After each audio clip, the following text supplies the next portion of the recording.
Hey guys, it's Mountain Gold. I've tested a lot of products during the last hike, so I will share my honest impressions on them. First of all, I'm not sponsored by anyone, and everything I will talk about are subjective, you know. Even if certain gear works for me or doesn't work for me, it doesn't mean that the gear will not work for you. I'm just going to share my personal view, my personal preference on the gear. Also, I've used a lot of products, but I'm not gonna talk about all the products, of course. I will talk about impressive gear and also new gear I've tested. Alright, my clothing first. This is Yamatomichi 100% Merino tank. This is my new item. At that time, the temperature was about 15 degrees Celsius. Actually, when I just started to hike, it was quite cold. Not super cold like a winter, but it was cold for the summer. You know, when I breathed out, my breath was like white.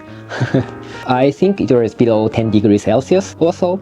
So I was wearing the Yamatomichi UL shirts on top. And also I've used Oreno Armsleeves to make the short sleeve shirt sort of a long sleeve shirt. The arm sleeves protect me from the bugs, tree branches, and UV ray, and also coldness as well. And when it's hot, I can just put it out or just move a little bit down and expose my elbow so that I can sort of control my arm temperature. They work great. I started to hike at 4 AM or so it's getting warmer and warmer. So I take them off and put it in my pocket, and eventually wearing the shirt feels me hot, so I took it off and I just wore the tank top. You know, I can change my clothes flexibly, so it was very good. During the hike, I didn't feel too hot or too cold thanks to the layering system. One drawback for the tank is that it is not the problem of the product, but shoulder area is pretty narrow, so the Zpacks Sub-Nero running vest shoulder straps sort of digged my shoulders, and it was uncomfortable. It did hurt me, so yeah, but you know, it can be helped. I will change my backpack, or I don't know, we'll see. And there's also a new item, Oreno's calf protection. As the name suggests, it is a calf protection. I can put it on my leg, and it can protect me from the rough by the trees or bushes or bugs, coldness. They became my favorite gear. I will keep using the pair. I was wearing the calf protection all the time, from the trailhead to the campsite to the trailhead. I recommend it if you are wearing shorts while hiking. And also, I put the long bandana called Tenugui. It is a Japanese traditional hiking bandana. Tenugui can be used for a lot of stuff. And this time, I paired the Chaoras Tenugui with the line lock. Before that, I was, you know, just overhand knot the, you know, end and wear like that, but it can be easily undone, or to make it tighter I have to tie tightly, and it made me sort of hot. So I came up with the idea to adjust the fitting with the cold, like cold loop, just, you know, thing like this. Yeah, so when it's hot I can lower it and wear it loosely, and when the wind was blowing I make it tight.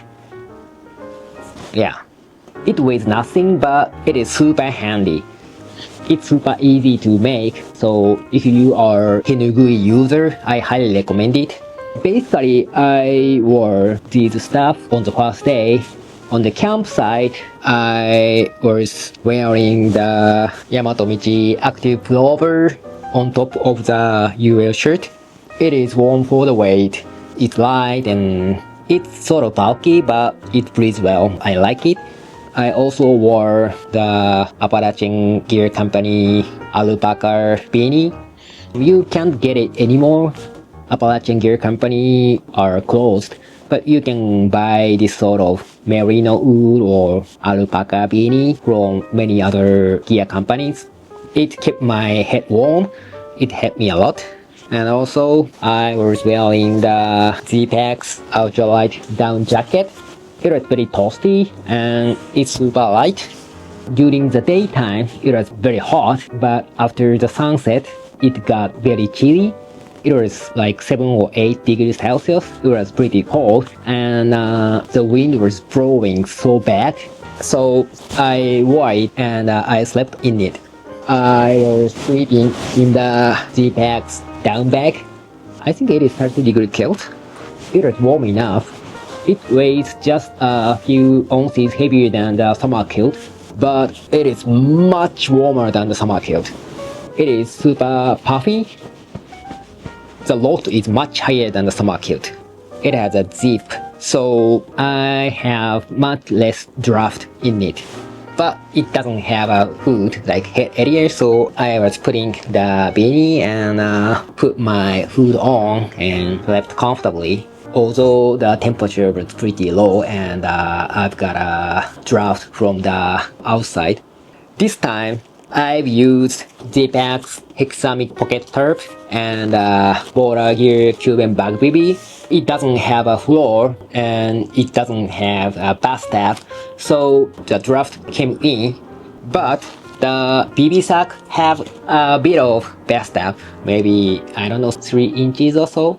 The bathtub is not high enough to protect from the draft, but better than nothing. Surprisingly, although it is a bag BB and the upper material is entirely mesh, the mesh somehow traps heat, and if you are in the BB sack, you will be much warmer than nothing. The pair worked well. I'm a tent guy, so I'm not sure I will positively keep using the floor shelter and this system again. But if I have to choose one floor shelter or floor shelter system, then I will pick them. For floor shelter, the combination was pretty ideal, so I will give more detailed review later, so please stay tuned. Under the BB sack, I put the Gossamer gear Thinklight pad, actually 2 pieces. It is a regular wise, but cut it a little bit. And my upper body are on top of the wider pad, and my leg part is a narrower 3 section. It's narrower, right? When I take a rest or in the campsite, I use it as a sit pad, and when I sleep, I put them under the BB sack and protect from the puncture. It worked great. 2 pieces are a little over 80 grams, but I carry the sit pad anyway, so the weight doesn't really matter to me. I took a nap on the Thinklight pad and I have no complaints. Although it is super thin, it is 1/8 inch, I could sleep comfortably on it, but I want to sleep more comfortably. I used Thermaless Neo Air X-Lite NXT. I'm 5'5" and it is 5'6", so 1 inch longer than my height, and it is enough. It is pretty quiet. You don't really feel the potato chips back like sound, right? I don't say it is silent. It makes some noise, but it's not bad at all. It is thick enough and it is pretty warm. But you have to inflate the inflatable sleeping pad, right? If you are in a high altitude, it will be very tough to inflate it. This time, I used this Zpacks odor-proof pack liner. Actually, odor-proof hood bag. I don't know the exact product name, but if you purchase bigger one, it can be your pack liner, and if you buy smaller one, it can be your odor-proof hood bag. I have a hood bag, and Recently bears are active on the trail, so to make the risk of the bear encounter as low as possible, I use the odor-proof bag. Basically, I put my hood bag in it and seal it like this, and put it in my bag, so that the animals cannot smell my bag. In the campsite, I also did the same and put it in a shelter. So this time I didn't use my beloved Nylon pack liner. So that's why, usually I put my Nylon pack liner under my sleeping pad, but this time I didn't do that, so I brought one more small piece of the Thinklight pad. It also worked as a pump sack. I inflate the bag and connect to the valve and push the bag and deliver the air into the pad. So it works as a odor-proof bag and a pump sack, so that's good. One complaint is that the bag is quite noisy. It is as noisy as a nylon pack liner. Usually I leave my campsite at 7 AM or so I felt sort of bad to the people around me. I was worried that the noise would wake other hikers up. Anyways, this kind of product are necessary, and I recommend you to have it. This sort of stuff like odor-proof bag to minimize the risk of a bear encounter. And this is the pillow, as you can see, obviously. Before that, I was using the Zpacks inflatable ultralight pillow, but it was not so comfortable, so I switched to Big Sky International Dream Nation. Is it the name? I think the name is Dream Sleeper. Anyways, it is pretty big, but it is pretty light. It is made from some polyurethane, so it stretches a little bit, and it is very high. It is pretty comfortable, but as you can guess, since it is big, I have to breathe in so many times, so I use this pump sack slash odor-proof pack liner to inflate it, so it was not bad at all.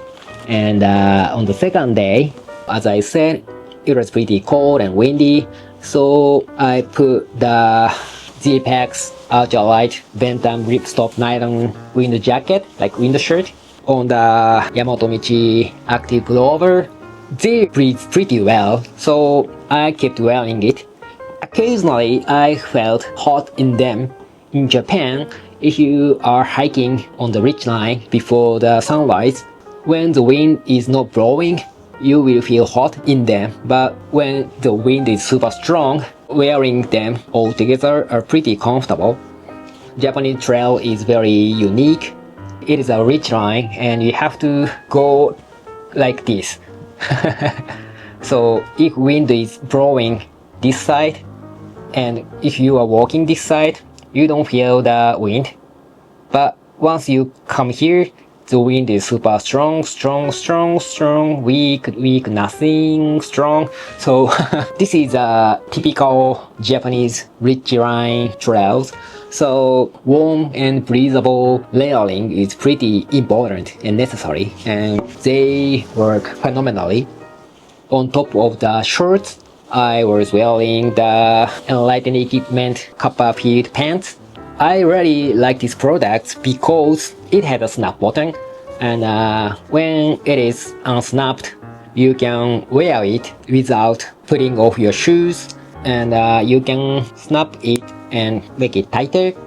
I'm wearing the Gaiter, so putting on and off my shoes are sort of cumbersome. So this adjustability is pretty nice, very handy. One more surprising thing is that these 7 denier wind jacket and pants are pretty durable for the weight. I had to hike in the bush.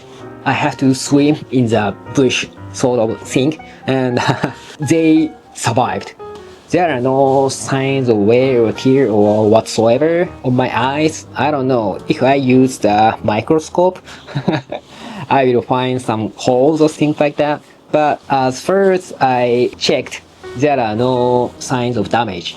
And that's pretty great, Seriously, the trail was rough, but they survived, so very nice. Of course, the 7-layer material breathes super well.